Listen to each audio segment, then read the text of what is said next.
Right Nagesh ఇంకో important ఇద్దరు candidate list చూసుకుంటే ఇటు అసదుద్దీన్ ఓవైసీ మరియు మాధవీలత వీళ్ళిద్దరి మధ్య కూడా గట్టి పోటీనే ఉంది. మాధవీలతనే గెలుస్తారు అని అనుకున్న అసదుద్దీన్ ఓవైసీ ప్రెసెంట్ లీడ్ లో కనిపిస్తున్నారు.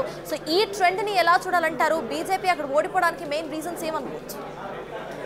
బీజేపీ కొత్త అభ్యర్థిని నియమించడం అనేది కొంచెం మైనస్ కనిపిస్తుంది. అందులో రాజాసింగ్ లాంటి గోషమ్మాల్ ఎమ్మెల్యే కూడా మొదట మాధవీలతకు టికెట్ ఇస్తే హైదరాబాద్లో మొగోళ్ళ లేరా అన్న డైరెక్ట్ కామెంట్ని అక్కడ ప్రస్తావించాడు. ఆ ప్రభావం కూడా చాలా వరకు కనిపించిందని మనం ఖచ్చితంగా చెప్పవచ్చు. ఎందుకంటే రాజాసింగ్ అతను హిందూ కట్టర్ అని అతనికి పేరుంది.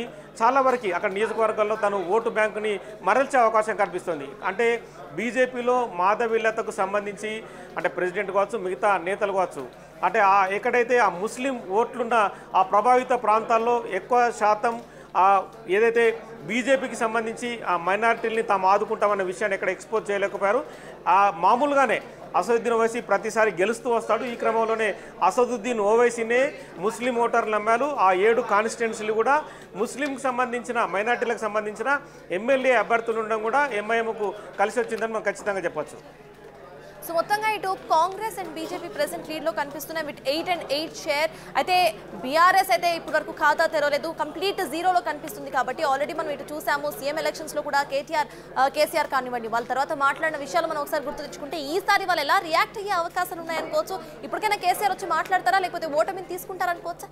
ఖచ్చితంగా మాట్లాడాల్సిన అవసరం ఉంది. ఎందుకంటే నిన్న మొన్నటి వరకు రాష్ట్రాన్ని లీడ్ చేసిన పార్టీ బీఆర్ఎస్ అధినేత కేసీఆర్ కావచ్చు, వర్కింగ్ ప్రెసిడెంట్ కేటీఆర్ కావచ్చు, ఖచ్చితంగా మీడియా ముందు మాట్లాడాల్సిన అగత్యం ఖచ్చితంగా ఉంది. ఎందుకంటే ఓటమికి ఏ కారణాలు చెప్తారు అంటే ప్రజలు బీఆర్ఎస్ పార్టీని విశ్వసించలేదా, లేదంటే కాంగ్రెస్కు సంబంధించి కొద్ది కాలమే గవర్నమెంట్ కొనసాగుతుంది కాబట్టి తమను పట్టించుకోలేదా, ఈ విషయాన్ని మాత్రం ఖచ్చితంగా మీడియా ముందు చెప్పే అవకాశం కనిపిస్తుంది. మరి కేటీఆర్ వ్యాఖ్యలు కూడా ఇక్కడ ఇంపార్టెన్స్గా మనకు చూడవచ్చు. ఈ ఎన్నికల తర్వాత బీఆర్ఎస్ పార్టీలో ఉన్న ఎమ్మెల్యేలు మరి కాంగ్రెస్ వైపు టర్న్ అయ్యే అవకాశం కూడా ఖచ్చితంగా కనిపిస్తుంది. ఎందుకంటే ఇప్పటికే పక్క చూపులు చూస్తున్న ఎమ్మెల్యేలు ఇక బీఆర్ఎస్ పార్టీతో తమకు ఒరిగేది ఏం లేదు, అక్కడ ఉన్నా కూడా పనులు తమ సొంత పనులు జరగకపోవచ్చు అనేది కూడా మనకు ఇక్కడ ఒక విశ్లేషణ బట్టి అర్థమవుతుంది. ఎందుకంటే ఒక్క సీటు ఎంపీ సీటు అలాగే తాము ఏదైతే నిన్న మొన్నటి వరకు ప్రాతినిధ్యం వహించిన కంటోన్మెంట్ను కూడా బీఆర్ఎస్ చేతి నుంచి వెళ్ళిపోవడం మనం స్పష్టంగా అర్థమవుతుంది. మరి ఇప్పుడు ఉన్న ఎమ్మెల్యేలు కూడా బీఆర్ఎస్ పార్టీ చేతుల్లో ఉంటే అదే గొప్ప విషయం అని చెప్పి కూడా రాజకీయ విశ్లేషకులు చెప్తున్నారు. వాళ్ళను కాపాడుకుంటేనే సరిపోతుంది అన్న కోణం కూడా మనకి ఇక్కడ కనిపిస్తుంది. Right, thank you Nagesh.